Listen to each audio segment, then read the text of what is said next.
Yung po mga nabalita nga ngayon ko lang binabasa yung kaugnay dun sa ng International Criminal Court na siyasatin yung mga ilang dokumento. Siyempre po yun po ay mga legal na mga aspeto na personally ay hindi po namin alam kung ano yung kakahanto dito. Pero ganun pa man, nagtitiwala po kami sa proseso na ginagawa ng International Criminal Court at yung pag-antala muli kasi may mga dates na nabanggit at publicly ay in-announce naman po yun at mukhang medyo maantala na naman. Di syempre po kami po sa bahagi po ng pamilya ng biktima ay nakaabang dito. So yun, tabayanan po natin at yung mga legal na aspeto nito ay nagtitiwala po kami sa mga abogado, lalo na po yung mga legal representative of victims na magkakaroon kami ng pagkakataon na ma-update kaugnay po nito sa pamamagitan po ng mga lawyers. So sana po ay abangan po namin yun at magkakaroon sana kami ng pagkakataon dahil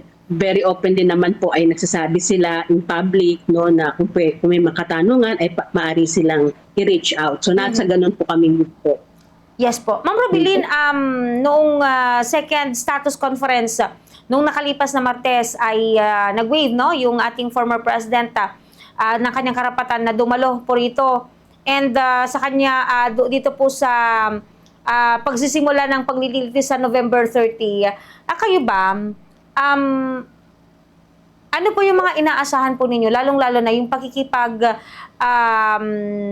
ugnayan or pakikipagtulungan po ni former President Duterte dito po sa kanyang kinakaharap na kaso, lalong-lalo na doon po sa kanyang pagdalo sa paglilitis kasi, di ba, isa pa po sa mga tinatalakay dito yung tungkol pa rin po sa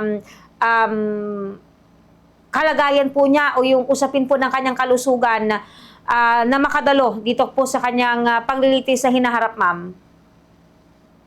Pangunahin po, siyempre kinikilala po namin yung kanyang karapatan, kaugnay po dito sa pagharap o hindi sa International Criminal Court. Pero sa bahagi po namin, sana po makita nga siya para makita rin ng prosecutor ano ba talaga yung tunay niyang kalagayan. Pero ganun pa man, may sinabi din po yung ICC dyan na yung muli siyang i-check up kumbaga ng mga eksperto na dating tumingin sa kanya. So, ang tabayanan po, pero syempre kami po ay nagtitiwala na mahalagang dahil nga makita ano ba talaga yung tunay niyang kalagayan, mas makakatulog po kung personally ay magpapakita siya sa panahon ng status conference o pre-trial para po makita talaga ano ba yung kanyang tunay na kalagayan. Pero ganoon pa man, kilala po namin yung kanyang karapatan at muli, yun nga, sa tingin namin kumbaga napaka naman ng ICC yung kanilang proseso, may paggalang sa suspect at may paggalang lalo tigit sa mga pamilya ng biktima. So nasa ganun po na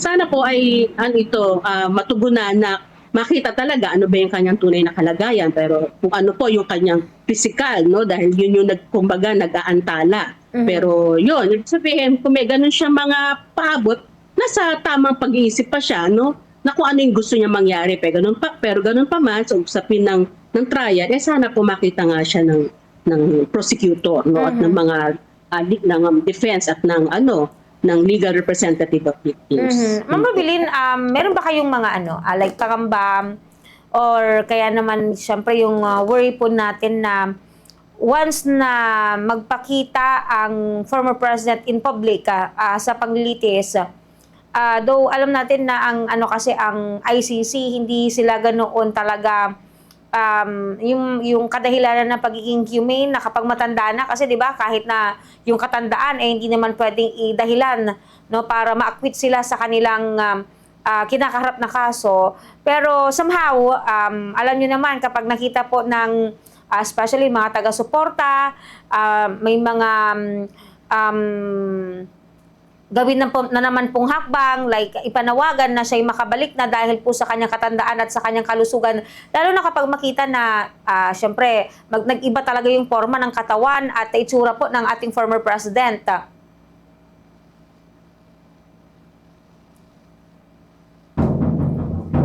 Yan, babalikan natin yung linya ni Ma'am Robilin. Hello po, ma'am.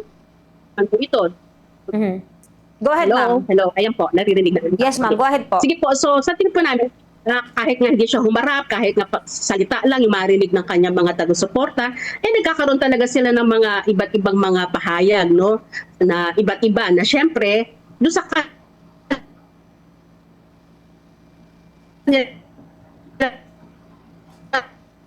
nangyari na pamayta sa nanay, pinapanalangin siya na sana humaba pa kanyang buhay, maging malakas siya para niya ang itong kaso na ito kinakaharap niya. So sana po kung ano man yung makita natin sa aktual, magkaroon talaga yung pagtingin, ano ba talaga ito, yung kanyang kalagayan, at sa ganun, ang lagit-lagit pong sinasabi ng mga pamilya ng biktima, kailangan siyang mapanagot dahil siya yung pinaka-responsable sa malaganap ng mga pagpaslang na ito at paglabag sa karapatan ng mamayan. Hindi lamang ng usapin ng war on drugs, kundi sa iba pang mga paglabag sa karapatang pantao sa kanyang termino. So, ano po yun, nandun po yung aming pagtitiwala sa sambayanan na makita talaga yung panawagan para sa pananagutan, panawagan para sa hustisya, para ito pong nangyari sa